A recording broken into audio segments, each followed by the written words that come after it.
లోకి 16,000 క్యూసెక్కుల నీరు అయితే వచ్చి చేరుతుందని అధికారులు అయితే తెలియజేయడం అయితే జరిగిందండి.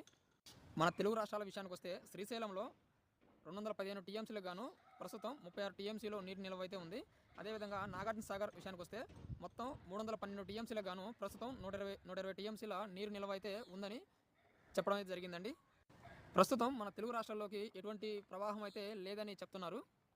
ప్రస్తుతం ఎగువన కురుస్తున్న వర్షాల వల్ల భారీ వరద ప్రవాహం చేరినట్లయితే వారం 10 రోజుల్లో పైన ఉన్న డ్యాములన్నీ నిండి కృష్ణమ్మ తెలుగు రాష్ట్రాల్లోకి ప్రవేశించే అవకాశం ఉందని అధికారులు అయితే చెప్పడం అయితే చెప్తున్నారండి. ప్రస్తుతం ఆల్మట్టి డ్యామ్ గేట్లు ఎత్తివేయడంతో తెలుగు రాష్ట్రాల్లో ఉన్న రైతులకు ఖరీఫ్ సీజన్పై ఆశలు మరింతగా అయితే పెరిగాయి. ఇది ఫ్రెండ్స్ ఇవాళ అప్డేటు. ఈ వీడియో మీకు నచ్చినట్లయితే లైక్ చేయండి, కామెంట్ చేయండి. ఈ వీడియోని తోటి రైతులకు కూడా తెలియజేయండి. అదేవిధంగా ఇప్పటి వరకు మీరు మన ఛానల్ని సబ్స్క్రైబ్ చేయనట్లయితే వెంటనే సబ్స్క్రైబ్ చేసుకొని పక్కనే ఉన్న బెల్ ఐకాన్ అయితే యాక్టివ్లో ఉంచుకోవడం మర్చిపోకండి ఫ్రెండ్స్. మీ ముందుకైతే వస్తాను. అంతవరకు సెలవు. Thank you friends.